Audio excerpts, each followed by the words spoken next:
샬롬. 10월 5일 이슬기도 오신 여러분 환영합니다. 예, 우리 암송하고 시작할 텐데요. 시편 33편 11절 12절입니다. 여호와의 계획은 영원히 서고 그의 생각은 대대에 이르리로다. 여호와를 자기 하나님으로 삼은 나라 곧 하나님의 기업으로 선택된 백성은 복이 있도다. 한 번 더 합시다. 여호와의 계획은 영원히 서고 그의 생각은 대대에 이르리로다. 여호와를 자기 하나님으로 삼은 나라 곧 하나님의 기업으로 선택된 백성은 복이 있도다. 아멘. 네, 오늘 우리는 열왕기상 8장, 에베소서 5장, 에스겔 38장, 시편 89편을 재물이라는 관점에서 함께 살펴보겠습니다. 열왕기상 8장입니다. 솔로몬이 성전을 완성하고 봉헌할 때 드린 제물은 뭐 단순한 행사 그런 의식이 아니었어요. 수많은 양과 소를 하나님께 드린 것은 하나님의 임재와 영광이 이스라엘 가운데 거하심에 대한 감격과 감사의 표현이었습니다.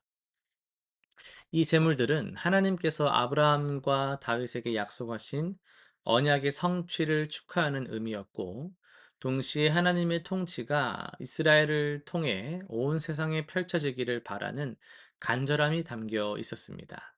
우리도 하나님께서 우리 삶 가운데 임재하시며 다스리실 때 아낌없이 드리는 헌신과 예배로 응답해야 합니다. 진정한 예배는 형식이 아니라 하나님 나라를 향한 우리의 전적인 헌신입니다. 네, 에베소서 5장입니다. 에베소서 5장의 핵심은 그리스도께서 자신을 희생 제물로 들으신 건데요.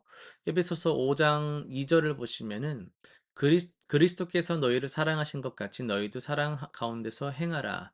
그는 우리를 위하여 자신을 버리사 향기로운 제물과 희생 제물로 하나님께 드리셨느니라 이렇게 나오죠. 이게 우리 개혁주의 관점에서는요, 그리스도의 대속적인 희생, 은혜, 하나님의 주권적 사랑, 이게 강조되거든요. 이 하나님 나라 관점에서는 이 희생이 새로운 공동체를 만들고 하나님의 통치를 회복하는 것과 연결이 돼요. 그리스도께서 자신을 향기로운 제물로 드리신 것은 모든 제사의 완성입니다. 구약의 수많은 제물들이 가리켰던 궁극적인 희생이 십자가에서 이루어졌습니다. 바울은 이 놀라운 사랑을 단순히 감사하는 데 그치지 않고 우리도 서로 사랑하며 살아가라고 권면을 하죠. 그리스도의 희생은 우리를 죄에서 구원하셨을 뿐 아니라 우리가 어떻게 살아야 하는지를 보여주는 완전한 본입니다.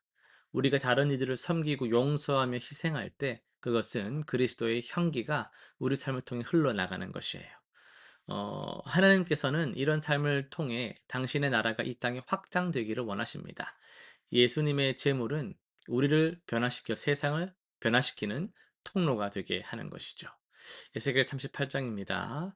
에스겔 38장은 곡과 마곡의 침략을 예언하는데 여기서 이스라엘의 대적들은 어, 하나님의 계획 안에서 일시적으로 도구로 사용됩니다. 하나님께서는 당신의 백성이 언약을 저버렸을 때 징계의 수단으로 이방 민족들을 허락하시지만 결국 그들도 하나님의 주권 아래 있어요. 이 본문은 역사의 주관자가 하나님이시며 모든 민족과 사건이 하나님의 영광을 드러내는 도구가 됨을 보여줍니다.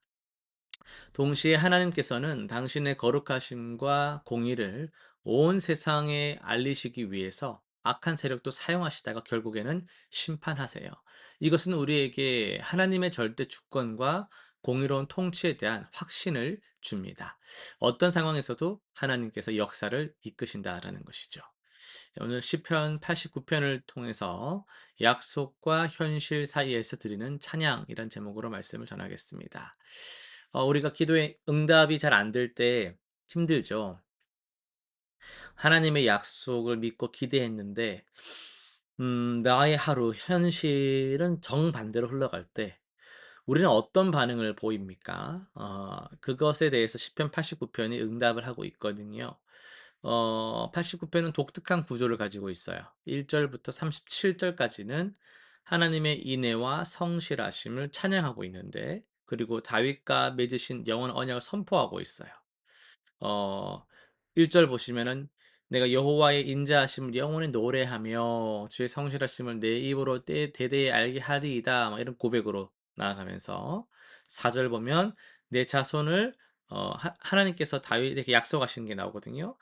다윗 "내가 너 자손을 영원히 견고히 하며 내 왕위를 대대에 세우리라 하셨나이다." 뭐 이런 내용 나오고요. 그러니까 얼마나 이게 약속으로 보면은 '와 든든하다. 분명한 약속이다.' 이렇게 딱 알 수 있는 게 37 절까지란 말이에요. 근데 38 절부터는 분위기가 좀 바뀌어요. 급변합니다. "그러나" 이렇게 시작한단 말이에요. 38절 보시면은 "주께서 주의 기름 부음 받은 자에게 노하사 물리치셔서 버리셨으며" 약속과 정반대의 현실이 펼쳐지는 거예요. "왕은 수치를 당하고 왕과는 땅에 떨어졌으며 대적들은 기뻐하는." 그 시인은 39 절에서 절규합니다. "주의 종의 언약을 미워하사 그의 관을 땅에 던져 욕되게 하셨으며." 이건 단순한 시적 표현만 이런 게 아니고 실제 이스라엘 역사입니다. 바빌론 포로기 때 다윗의 자손인 왕들은 포로로 끌려갔고 예루살렘 무너졌고 성전 파괴됐어요. 하나님의 약속은 어디로 간 것입니까? 영원한 왕위는 도대체 어떻게 된 것이죠? 놀라운 것은 이 모든 절망적 상황 속에서도 시인은 찬양을 "에이 안 해." 이렇게 멈추지 않는다라는 거예요. 51 절에서 "여호와여 이 비방은 주의 원수들이 주의 기름 부음 받은 자의 행동을 비방한 것입니다."라고 탄원하면서도 탄식하면서도 52 절은 "여호와를 영원히 찬송할지어다. 아멘, 아멘." 이렇게 끝난단 말이에요. 이게 뭘 의미합니까? 우리에게 시편 89 편은 세 가지 중요한 사실을 가르쳐 줍니다. 첫째는 하나님 약속은 우리의 이해 '이럴 거야. 이렇게 돼야지.'라는 이해를 넘어서 성취된다라는 거예요. 시인은 다윗의 왕위가 무너진 것처럼 보이는 상황에서도 나는 모르지만 내가 다 이해할 수는 없지만 하나님의 약속을 포기하지 않는다라는 거죠. 왜냐하면 하나님의 약속은 당장의 오늘의 현실로만 판단할 수 없기 때문입니다. 실제로 하나님의 약속은 예수 그리스도를 통해서 더욱 완전하게 성취되었잖아요. 다윗의 자손으로 오신 예수님은 영원한 왕이 되셨고 그분의 나라는 이 세상 나라들과 달리 영원히 흔들리지 않습니다. 우리도 마찬가지예요. 우리가 기도한 것이 우리 생각대로 이루어지지 않을 때 하나님께서 약속을 잊으신 것이 아니라는 거예요. 오히려 하나님께서는 우리의 제한된 시야를 넘어 가지고 더 크고 완전한 방식으로 당신의 계획을 이루어 가시는 분입니다. 그때 우리에게 필요한 건 뭐예요? 인내와 신뢰인 것이죠. 둘째는 뭐냐면요. 찬양은 상황에 좌우되지 않는다라는 거예요. 시편 89 편에서 시인은 최악의 상황에서도 "내가 여호와의 인애를 영원히 노래하며"라고 고백을 합니다. 그러니까 무지성으로 맹목적인 긍정을 하라는 게 절대 아닙니다. 현실을 부정하라는 것도 아니에요. 귀를 막고 눈을 감으라는 건 아닙니다. 시인은 고통을 정직하게 토로합니다. "주여 어디 계십니까?"라고 묻잖아요.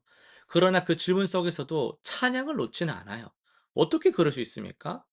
찬양의 근거는요. '내 상황이 좋기 때문에 주님 찬양 받으세요.' 이게 아니라 하나님의 본성에 대한 반응으로 찬양이 나가는 거예요.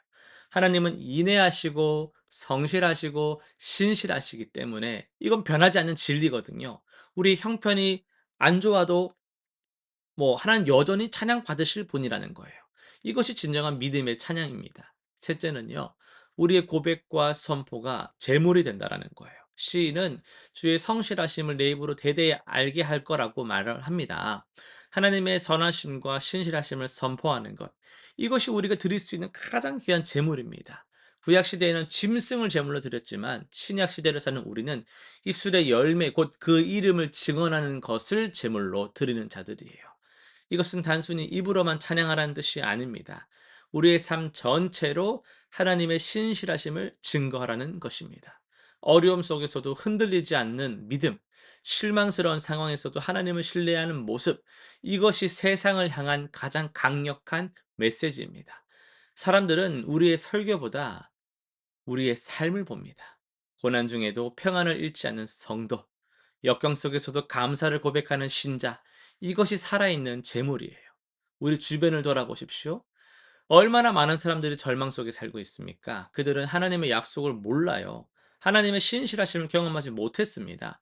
바로 이럴 때 우리가 입술로 삶으로 하나님을 선포해야 하는 것이죠. 내가 경험한 하나님은 이런 분이시다. 어두운 터널 같은 시간에도 나를 버리지 않으셨다. 약속하신 것을 반드시 이루시는 분이시다. 이런 고백이 절망 중에 있는 이들에게 희망이 되는 겁니다. 시편 89편의 시인처럼 우리도 약속과 현실 사이의 긴장 속에 살고 있잖아요. 하나님께서는 우리를 사랑하신다고 하셨는데 왜 이런 고통이 오는지 이해되지 않을 때가 있어요. 우리를 위해 모든 것을 합력하여 선을 이루신다고 하셨는데 도무지 내가 볼 땐 선으로 보이지 않는 상황들이 있단 말이죠. 그러나 바로 그 자리에서 우리가 드릴 수 있는 것이 있습니다. 흔들리지 않는 찬양, 변함없는 고백, 끝까지 신뢰하는 믿음입니다. 사랑하는 성도 여러분, 여러분의 현실이 하나님의 약속과 다르게 보입니까? 실망스럽고 답답하세요? 그럼에도 불구하고, 아니, 바로 그렇기 때문에 더욱 우리는 찬양해야 됩니다. 하나님 신실하십니다. 그분의 약속은 반드시 이루어집니다. 우리의 입술로 드리는 고백, 우리의 삶으로 증거하는 신뢰, 이것이 하나님께 드리는 가장 향기로운 제물입니다. 오늘부터 여호와를 영원히 찬송할지어다. 이 고백으로 살아가시기를 바랍니다. 실천상 세 가지 정리할게요. 첫 번째는 이번 주 매일 하나님의 신실하심을 경험했던 과거의 한 가지 사건을 기억해서 기록하고 감사해 보세요. 둘째, 현재 답답하고 이해되지 않는 상황이 있다면 그것을 하나님께 정직하게 아뢰면서도 그럼에도 불구하고 주님을 찬양합니다라는 고백으로 기도를 드려보시길 바랍니다. 세 번째, 이번 주에 어려움을 겪고 있는 한 사람에게 하나님의 신실하심에 대한 여러분의 경험을 나누면서 격려해 보세요. 기도하고 마치겠습니다. 신실하신 하나님 아버지, 약속과 현실의 그 간극 속에서 우리가 흔들릴 때가 많음을 고백합니다. 그러나 주님은 변함없이 찬양받기에 합당하심을 우리가 고백합니다. 우리의 이해를 넘어서 일하시는 주님을 우리가 신뢰합니다. 어떤 상황에서도 주님을 찬양하며 우리 삶으로 주의 신실하심을 증거하게 하여 주옵소서. 예수님의 이름으로 기도드립니다. 아멘.